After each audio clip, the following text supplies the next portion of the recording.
Hi, welcome to Live from Albany. I'm Joe Spector, the Albany Bureau Chief for the USA Today Network, here with John Campbell, who worked hard all through the night reading budget bills. But he is here, awake and ready to go.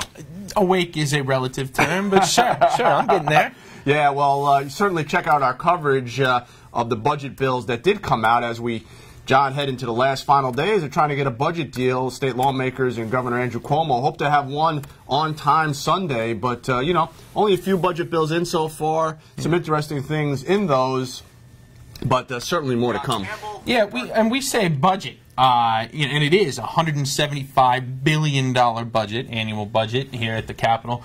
But it really is a lot more than a budget. It's not just deciding how you're spending your dollars and your cents. There is a lot of policy in the budget. And this year's no different. I mean, right at the top, we've got a plastic bag ban that's going to take effect in 2020.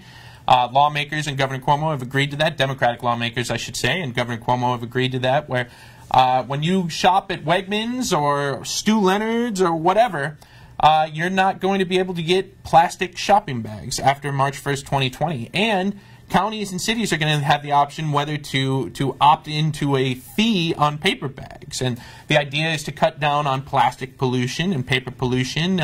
But, you know, a lot of people are upset by it. You know, they've grown used to the convenience of plastic bags, and that's something that's going to be we're going to be covering for the next year to go. Yeah, and we should note we're live on all of our New York Facebook pages, so feel free to offer us any questions or comments. You know, we could certainly answer your questions about what's in the budget, what is not going to be in the budget. We have a story that we posted yesterday about major issues and what's going to be in and what's going to be out. You know, the legislative session runs until mid-June, so what doesn't make it in now has a chance to be in there in June. And, you know, we could start right with one that's not going to be in, and that's recreational marijuana. You know, there was certainly hope in January that Governor Cuomo, legislative leaders, and supporters would be able to get a deal on that in the budget. And that's been pretty clear for a few weeks now that was not going to make the cut. Now the question is whether or not that could be done by June. And there's some lawmakers who kind of are skeptical that it even gets done this year at all. Yeah, and Joy watching on the Democrat and Chronicles Facebook page. Hi, Joy. Thanks for watching. She asks, no legalization of marijuana? And yeah, that is fallen out completely. It is not going to be in the budget that they're hoping to vote on Sunday.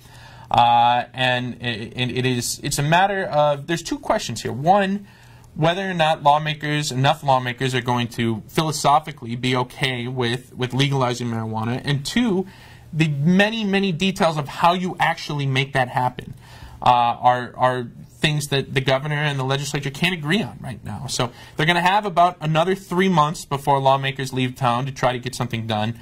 And I'd say it's 50-50 whether it actually happens at all this year. Yeah, you know, it's an interesting question, and thanks for that. We'll answer more as we go through here.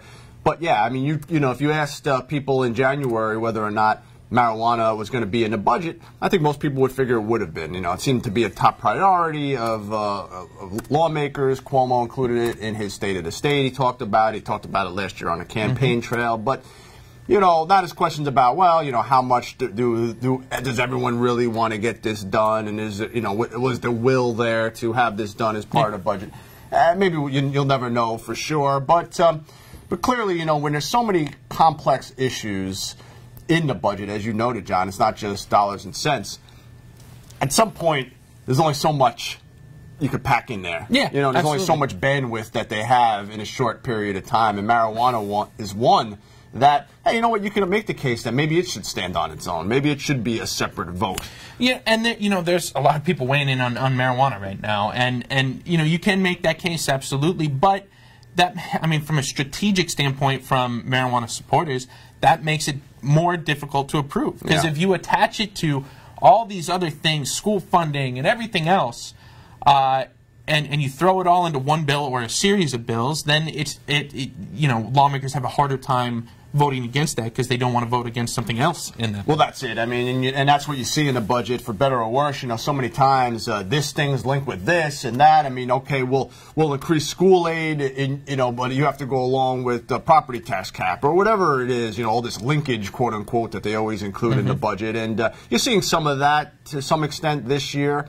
But yeah, with marijuana, you know, we covered supporters this week who were saying, get this done in the budget. For one, there's fiscal implications to it. The state is expecting $300 million in revenue, you know, if and when this thing is fully implemented. So there is a fiscal impact of that. There is, yeah, and so you can make a case that it could have been done in the budget, but it became clear really a couple weeks ago, maybe even a month ago, that wasn't going to happen. And yeah, you're right, lawmakers, there are some lawmakers, Diane Savino, who has been a supporter of medical marijuana for a long time, and you know, I spoke to her yesterday, and she does question whether there's going to be enough votes for this anyway. And even if they do approve it, it will be at least a year before you'd be able to go to a shop and buy something anyway. You know, it's worth noting, too, that there are many states that have approved legal marijuana at this point. But most of those, if not all of those, were done by voter referendum. New York is trying to become the first state to approve it legislatively. New Jersey almost became that, but they didn't have the votes for it last week. Yeah, and it sounds like New Jersey won't do it until after their elections in November now. So it's kind of off the table there. It kind of gives New York a little bit of an opening to do that. A couple people weighing in on the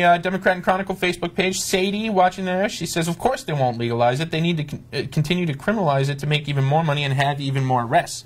That, in a weird way, is one of the issues that is on the table. Like, how widespread should record expungement be for people who were arrested on marijuana charges in the past? You know, that is a major issue for lawmakers here to decide how broadly they want to expunge previous records. That's true, and that goes to really one of the key reasons why supporters want this done, is to get rid of the criminalization of marijuana, and particularly in poor and minority communities. And that leads to another question about where will the tax revenue go? You know, some lawmakers have made it clear, legislative leaders as well, they want the majority of that revenue to go back into communities that have been hurt by marijuana. And that really is probably the biggest issue that's still on the table. The governor's proposal essentially allowed the budget director, essentially allowed the governor's administration to decide where that money went.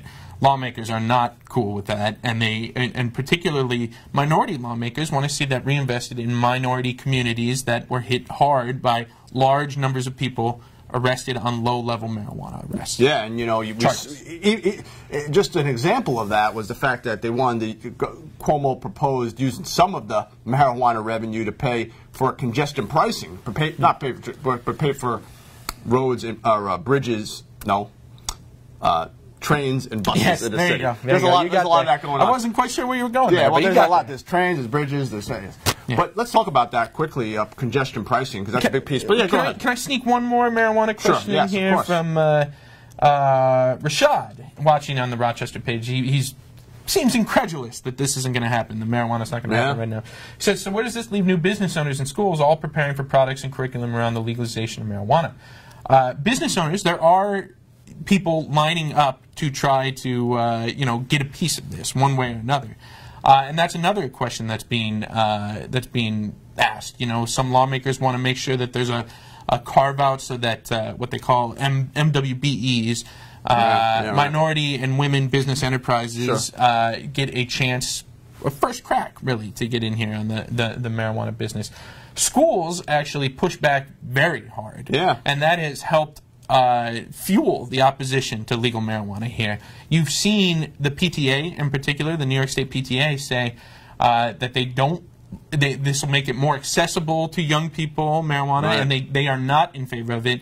And particularly suburban lawmakers are hearing a lot from their schools about concerns about this. And it is helped pump the brakes on the whole thing. No question about it. I mean, we had a story, what, a week or two ago about Rockland County, Putnam County, Nassau and Suffolk on Long Island, all saying they would opt out of having sales within their county. So it does complicate it if you're going to pass this thing statewide when you have opposition from schools, mental health groups, health officials, law enforcement are largely opposed to this. Then you start getting into the counties that are opting out. So, yeah, you know, and as time goes on here, the sides start to galvanize, right? I mean, the longer an issue hangs around, the more the sides can mobilize and get their positions out. And quite frankly, I think the opponents of marijuana legalization have gotten more of a foothold, it seems, since over that time. Yeah, no question. So yeah, marijuana is. We end up spending a lot of time on that, which is good because it's really an issue that has been at the forefront of the budget debate. I think that's one that we find readers are probably most as interested as anything. But there are some things that are coming to fruition. You mentioned plastic bags. One that's kind of outstanding still is the property tax cap, making that permanent. Important issue for our readers, who many of whom pay high property taxes. New York's one of the highest states when it comes to taxes in the country, and the property tax cap, making it permanent. It was installed in 2011 by Governor Cuomo, making it permanent. He made that a key priority here. Well, it's set to expire next year. Senate Democrats say they're on board. It's the Assembly Democrats where there are an array of opinions on it. But even they seem to be cognizant of the fact that it's moving in that direction. Yeah, sort of resigned to it being passed. They're trying to get a couple of exemptions to it. Little exemptions, which the governor has spoken out against any exemptions to the property tax cap. But these are actually exemptions that were approved in the past and that the Department of Taxation and Finance was supposed to put into place, but they never happened, so there might be some wiggle room there. But it's looking like there will be a permanent extension of the property tax cap. We are still waiting for the final details, and things can change. I mean, this is Albany, Planet Albany, as Governor Patterson used to say. And things can change at the last minute. We've got a lot of questions coming in on some other issues, too. Good, go ahead, Karen Holloway, one of our most loyal viewers in Poughkeepsie. We like that, very good. She's asking, what are the chances for funding for early voting being in the budget, and what are the chances for public campaign finance to be in the budget? Those are great questions. Early voting is already approved, correct? Early voting is already approved, but there was a question about whether there was going to be funding for early voting. Right. That we don't know yet. Well, it appears the answer to that is yes, actually. There's a question about the electronic poll booths, right? So if you, or poll books, rather. If you have early voting, you have to have electronic poll books so you can tell when somebody voted or when somebody didn't, because you're going to have fewer polling places open for that. And there was an agreement to fund that. Oh, good. All right, okay. So that was something that popped up last night. That's good to note that. Public campaign finance is a very different question. Yeah. And that's one that's still outstanding. The governor this morning talked about it. Yeah, the governor was on radio this morning, Capitol Press Room, and he was asked a lot about that for a lot of different reasons. One of which, he just held a big fundraiser in Manhattan that the New York Times wrote about a couple of weeks ago that came right in the heart of budget season, drawing questions about, he had his budget director there. Right. What's going on to have a fundraiser like that in the middle of tense negotiations over the budget, with big donors there, with varied interests. He's pushed back. He always pushes back on this stuff, saying, nothing, these things don't affect me, and but then it led to some new female lawmakers being critical of it, and that led to a back and forth about who's holding fundraisers when. Long story short, it does all go to the question of whether New York will have public campaign finance. Yeah, and we should say what we're talking about there. That is a system where you, as a small donor, say you donate, $100 to your local state senator.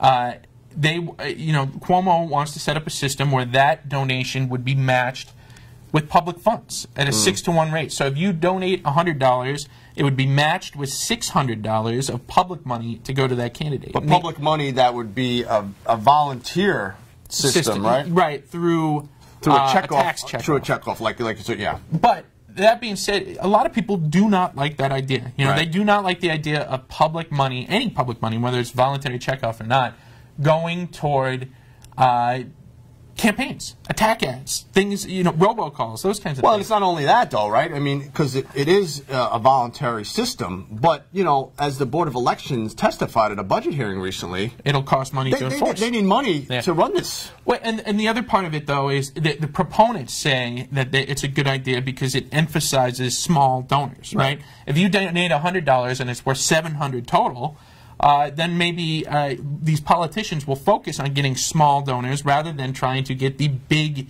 huge donors like Andrew Cuomo at the $25,000 seat fundraiser the other day, or last week. Yeah, so no, that's a good explanation. It's an outstanding one. It's still out there. Yeah, I mean, there are some, these are complex issues. I mean, you have all the campaign finance stuff. You have all the criminal justice issues that have to be resolved, whether they're going to end cash bail. Yep. I mean, we haven't seen any bill language on those, nor have there really been any lawmakers saying, yeah, we have an agreement on it. Yeah, and you know, the budget is essentially 10 different bills. We have 3 of them right now. Yeah. So more will be introduced in the coming days, I'm sure. But you know, we also should say that lawmakers need to approve a budget Sunday. Yeah, we're going to say, all right.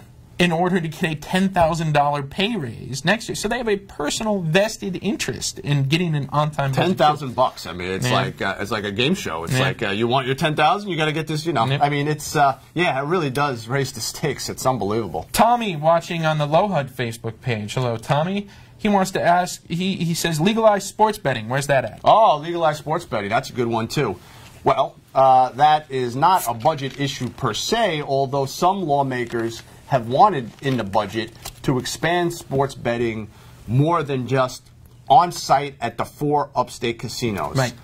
So the state's contention is that only the 4 upstate casinos can have sports betting on-site. Right. No mobile betting. And that's not even fully approved yet. They're getting there. It should be summertime. You'll be able to bet at the 4 upstate casinos plus the Indian casinos. Right. It's in regulation stage, so to speak. There's a public comment period that ends soon. So while there was a push to get mobile betting, at least to allow those 4 upstate casinos to allow mobile betting, Cuomo's office pretty much said, we don't think it's constitutional. Right. Which lawmakers, some say that they don't agree with. There are a few pro-gambling lawmakers, I guess you could say, who do want mobile betting. And we see the casino people here every day, and the DraftKings and FanDuel. They're here every day pushing for mobile betting, so the ability to take out your phone and place a bet. I like that you demonstrated this. I have props. I have props. And there are people that want that, but there are there are other people that are very much opposed to that, because that is opening it up to a whole new audience rather than just in person. Just as you demonstrated, it would be that easy. You pick up the phone. You've got props too. I gotta see, we got Look phones. At this. Yeah, we got phones. Yeah. So anyway, make a long story short, that's not going to be part of any budget negotiations. It's off. It'll be the 4 on-site ones probably this summer in time for football season in the fall. We got another question from our favorite troll, Matt Ryan, host of New York Now. Wow, I mean, this is a professional. This is a professional broadcaster here. A Victor, Ontario County native. Yeah, watching loyally on the Rochester Democratic and an Islander fan, nonetheless. I'm glad you said that.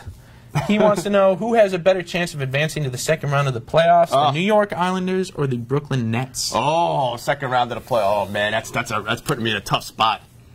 I don't know. I'll answer it. Islanders. It is the Islanders. Yeah, I don't want to say it, but it has to be so.